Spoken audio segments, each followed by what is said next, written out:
mini stroke. Can we not? Take a Jerry minute to find out why the term mini stroke drives me crazy.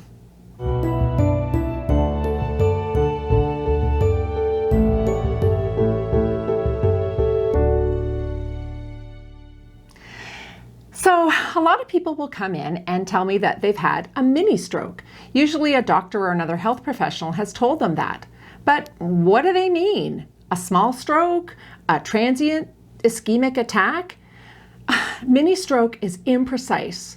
Let's start with what is a stroke. So a stroke is when a blood vessel in the brain, an artery, gets blocked. At that point, when there's a blockage, the part of the brain that was supplied by that blood vessel doesn't get blood or oxygen, and it basically dies.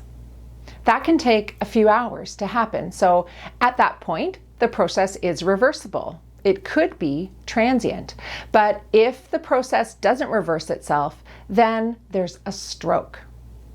The stroke usually produces some kind of a deficit that a person would notice, like trouble speaking, extreme dizziness, weakness, usually on one side of the body, something like that.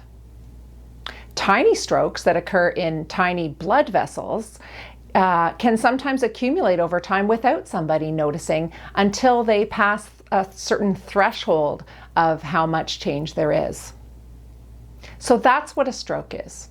An artery that supplies part of the brain gets blocked, and that part of the brain doesn't function as well. People can have recovery after stroke, but often they're left with a permanent deficit. When someone uses the term mini stroke, I don't know what they're talking about. Is it a transient ischemic attack, like we mentioned, where a blood vessel is blocked? There are some symptoms, but it resolves completely. When there's a transient ischemic attack, a scan does not show any change. The process was transient, so you don't see the damage that's left behind, such as in a completed stroke. So is that what people mean when they say mini stroke? Are they actually referring to a TIA? Or when someone says mini stroke, do they actually mean a stroke that occurs in the tiny blood vessels? So I mentioned before that there are some very tiny arteries in the brain, and they can sustain damage over a long period of time, often in people who have risk factors for stroke like older age, smoking, high blood pressure, diabetes, and high cholesterol. So are those mini strokes? Strokes in the tiny blood vessels or small vessel ischemic change? Then why don't we just say small vessel ischemic change? In case you haven't noticed, the term mini stroke is a bit of a pet peeve of mine. But in all fairness, most of the time when people in the medical field use the term mini stroke, they are referring to a TIA or transient ischemic attack. But I do think it's an imprecise term that can lead to some confusion, especially when there can be a condition that involves tiny strokes or strokes in tiny blood vessels. Yes, its name is a mouthful, small vessel ischemic change, but sometimes it's worth taking the time to explain that. You know, there are people who would say, well, does the terminology really matter? Whether someone has a TIA, a larger stroke in a bigger blood vessel, or small strokes in the tiny blood vessels, it's all in the category of stroke disease. And if somebody has one of these conditions, it means they are at risk of having other strokes.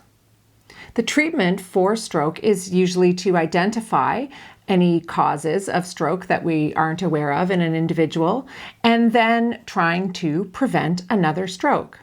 So, although mini stroke is a pet peeve of mine, I'll allow it if it means that we're having more discussion about stroke and stroke risk factors. I hope this video has been helpful and hasn't led to more confusion about stroke. If it's not clear, please leave me a comment down below, and I will leave a link to the Heart and Stroke Foundation, which has a lot of great information about stroke. Are you getting enough wrinkle? Let me rephrase. Are you getting enough of the wrinkle? If you like this video, please hit the thumbs up, and if you didn't, give it a thumbs down, but please hit the subscribe button and the little notification bell, and that way you'll never miss a video. We do upload twice a week, and we have our Jerry Minute on Twitter and Facebook twice a week as well. All the links are below. I'd love to hear from you. Please leave a comment. and I'll see you next time on The Wrinkle.